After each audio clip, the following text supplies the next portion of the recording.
Exam बताइए और protest की वजह बताइए। यूजीसी ने कल एक नोटिफिकेशन निकाला कि नेट का जो है नेट लीक हो गया है, इसलिए वो कैंसिल कर रहे हैं। आपने दिया? हाँ जी, मैंने एग्जाम दिया था। इतनी दूर सेंटर आया, वहाँ पे पैसा खर्च करके हम एग्जाम देने के, हमने फॉर्म का पैसा भरा था। अब बोल रहे हैं एग्जाम कैंसिल है। कुछ नहीं बता रहे कि एग्जाम कब होगा या दूसरा किस किस पेपर का कैंसिल है, कुछ नहीं। हमारी सीधी सी बात ये है कि एनटीए जब से पेपर करा रहा है तब से बहुत सारे पेपर लीक हो रहे हैं, तो एनटीए को पेपर करवाने देने दिया क्यों जा रहा है? एनटीए को आप रद्द करिए। और ये जो मिनिस्टर हैं हमारे, उनको भी रिजाइन कर देना चाहिए, क्योंकि इस एजुकेशन व्यवस्था का इस तरह का हाल हो गया और हम देख रहे हैं कि वो एनटीए का बहुत बचाव कर रहे हैं, तो उनको भी रिजाइन कर देना चाहिए। ये हमारी दो मांगे हैं और हम देख रहे हैं कि किस तरह से नीट का इतना बड़ा पेपर। चल हो जा शुरू। केसरिया से मन जोगी हुआ रे, दिल झूमे देखो पतवारा हुआ रे, दिल झूमे देखो पतवारा हुआ रे। हर पल मनाओ केसरी त्योहार। विमल बोलो जुबान केसरी। पेपर लीक और इतना बड़ा धांधली का सामने आया मसला, और बोल रहे कि थोड़ी बहुत डिस्क्रिपेंसीज हैं, पर हाँ उतना तो चलता है। ये सब करके ये इनका एटीट्यूड है। तो ये जो है, हम चाहते हैं कि एजुकेशन मिनिस्टर अकाउंटेबिलिटी ले और अकाउंटेबिलिटी लेते हुए रिजाइन करें। स्टूडेंट्स को ना एजुकेशन मिनिस्टर पे भरोसा है, ना एनटीए पे भरोसा है, और जिस संस्थान पे स्टूडेंट को भरोसा नहीं है उसे बंद कर देना चाहिए। देखिए, एक बात तो है, मैंने जैसे पहले ही कहा कि एनटीए अपनी विश्वसनीयता को खो चुका है। नेशनल टेस्टिंग एजेंसी के नाम से 7-8 साल पहले सेंट्रलाइज्ड व्यवस्था बनाई गई। पहले मेडिकल कॉलेजों का राज्य स्तर पर एग्ज़ाम होता था, आपने देखा होगा, इंजीनियरिंग और मेडिकल का राज्य। अब धीरे धीरे शिक्षा की केंद्रीकृत व्यवस्था की जा रही है। उसके पीछे तर्क ये दिया जाता है कि समान रूप से एक तरह का प्रतिस्पर्धा होगा। अलग अलग बोर्ड्स के अलग अलग पैमाने होते, अलग अलग स्तर होता, अलग अलग नंबर आते थे, तो बहुत डिस्क्रिपेंसी हो जाती थी, ऐसा कहा जाता था। लेकिन ये जब से एनटीए आया है, जब से शिक्षा की केंद्रीकृत व्यवस्था होती जा रही है एग्ज़ाम की, तब से और भी ज़्यादा दिक्कत आई है छात्रों के भीतर।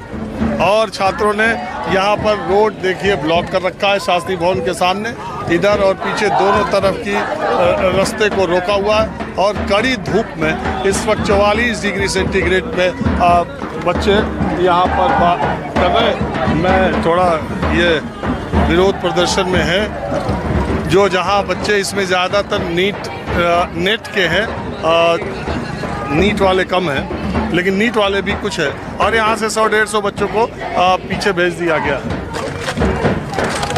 आपने कौन सा एग्ज़ाम दिया? मैंने यूजीसी नेट हिस्ट्री से एग्ज़ाम दिया था 18 तारीख को। फर्स्ट शिफ्ट में एग्ज़ाम मेरा था, द्वारका में मेरा सेंटर पड़ा था। कहाँ से आप पढ़ाई कर रहे हैं? मैं डीयू से, मैंने डीयू से एमए की हुई है और यूजी कर रही है। ग्रेजुएशन डीयू से कर रही है और पोस्ट ग्रेजुएशन भी डीयू से कर रही है। यार एक बात बताओ, छात्रों के दिमाग में अब क्या चल रहा है? रोज़ ये परीक्षा, कांस्टेबल की भी परीक्षा लीक, टीचर की भी लीक, डॉक्टर की भी लीक, तो बच्चों के भीतर किस मनोदशा से गुजरते हैं? हर एग्ज़ाम देने से पहले ये लगता है कि हम देने जा रहे हैं, पता ना शाम तक क्या। अब तो ये हमारे को पूरा क्लियर हो गया है कि जो एनटीए है ना, अब उस पर हमारे को बिल्कुल ट्रस्ट नहीं रहा। अब एनटीए का मतलब बन गया है नो ट्रस्ट एनी मोर, क्योंकि जो एनटीए है वो हम 2018 से ही देख रहे हैं कि जब जितने भी उसके पास कॉन्ट्रैक्ट गए हैं, सब में कुछ ना कुछ गड़बड़ियाँ हुई हैं। चाहे वो पेपर लीक हुआ हो या फिर मिसमैनेजमेंट हुआ अथॉरिटी से, या इस तरह की जितनी भी धांधलियाँ हुई हैं, वो हम देख रहे हैं कि जब से एनटीए को कॉन्ट्रैक्ट मिला है तो ऐसी दिक्कतें हुई हैं। 2022 में मैंने यूजीसी नेट का एग्ज़ाम दिया था अपना हिस्ट्री का। उस समय भी हमारा एग्ज़ाम जो है लीक हुआ था, लेकिन जो यूजीसी के चेयरमैन थे मम्मी डाला, वो कह रहे थे कि ऐसी कोई खबर नहीं है, ये फेक न्यूज़ है। लेकिन उस समय भी जो हमारा पेपर था उसका PDF पहले से बना हुआ था, 2022 की बात है, और आज ही वही सेम चीज़ हो गई है। और एनटीए इस बार तो ये हुआ है कि बड़े पैमाने पर अंदर ही अंदर जो यूजीसी चेयरमैन मम्मी डाला, उन्होंने खुद कहा था एक दिन पहले कि जो एग्ज़ाम है वो अच्छी तरह से हुआ है और उसमें कोई दिक्कत नहीं हुई है। लेकिन रात को खबर आती है, कल ही रात को खबर आई है कि क्या नाम है, कोई इसकी सैंक्टिटी इसकी वो हुई है, होम मिनिस्ट्री का साइबर कंट्रोल क्या है, लेकिन ये है कि ये दिखाता है कि एनटीए जो है अब उसको इसकी कॉन्ट्रैक्ट की जिम्मेदारी, एग्जाम कराने की जिम्मेदारी ना दी जाए। आप अभी एग्जाम दिए हो? जी बिल्कुल दिए हैं। हाँ। नेट वाला भी दिए हैं, बिल्कुल दिए हैं। तो हो पाएगा आप सही से कोई एग्जाम देश में लग रहा है? ये देश में देखिए पूरा शिक्षा व्यवस्था इन्होंने बर्बाद कर दिया है। जब से ये आए हैं जितने भी चाहे कोई भी एग्जाम हो उसका क्वेश्चन लीक हो रहा है। एग्जामों को ये सेंट्रलाइज कर रहे हैं जिससे और दिक्कत, अलग अलग यूनिवर्सिटी का जो ऑटोनॉमी था उसको ख़त्म करके इन लोगों ने एक प्राइवेट कंपनी को मुनाफा के लिए दे दिया। वो प्राइवेट कंपनी जिसका कोई एक्सपीरियंस नहीं है एग्जाम कराने का, और हर बार वो विफल हो रहा है, क्वेश्चनों को बेच रहा है, लीक करा रहा है, छात्रों का भविष्य को बर्बाद कर दिया है।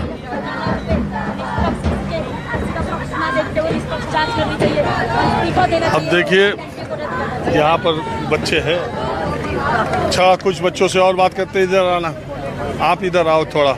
आपने कौन सा एग्जाम दिया था? मैंने कल नेट का एग्जाम दिया था एजुकेशन में, और कल हम लोग एग्जाम देने गए थे। हमारा सेक्टर 22 रोहिणी में पड़ा था। 18 तारीख को, परसों का दिन था। तो हम लोग एग्जाम देके आए। रात को हमारे पास मैसेज आया कि सारे जो पेपर दिए गए वो रद्द हो गए। 11 लाख बच्चों ने नेट का पेपर दिया है एनटीए के तहत। एनटीए का पहले भी घोटाला निकला था नीट के तहत में। नीट में भी यहाँ पे एमएचआरडी पे छात्रों ने प्रोटेस्ट किया था। यहाँ पे जिस तरीके से घोटाले बार बार दिख रहे हैं, एनटीए जिस तरीके से घोटालेबाजी कर रहा है, लाखों लाखों रुपए, 11 लाख बच्चों ने अप्लाई किया है। प्रत्येक बच्चा 1500 रुपए फीस देता है। 1 रुपए भी अगर जोड़ा जाए तो 11 लाख तो ऐसे ही हो रहा है। तो उसको मल्टीप्लाई कीजिए, कितनी बार बच्चों का ऐसे धोखा देते हैं। कितने सालों की मेहनत यूं ही चली जाती है, यूं ही पानी में बहा दिया जाता है। हमारी डिमांड है, मैं क्रांतिकारी युवा संगठन के तहत से ये बोलना चाहती हूँ, धर्मेंद्र प्रधान को इस्तीफा देना चाहिए, एनटीए को रद्द करना चाहिए। जिस तरीके की धांधली हो रही है उसमें किसी का पक्ष ना देखते हुए निष्पक्ष जांच करनी चाहिए, सीबीआई जांच बैठनी चाहिए। यही हम कहना चाहते हैं।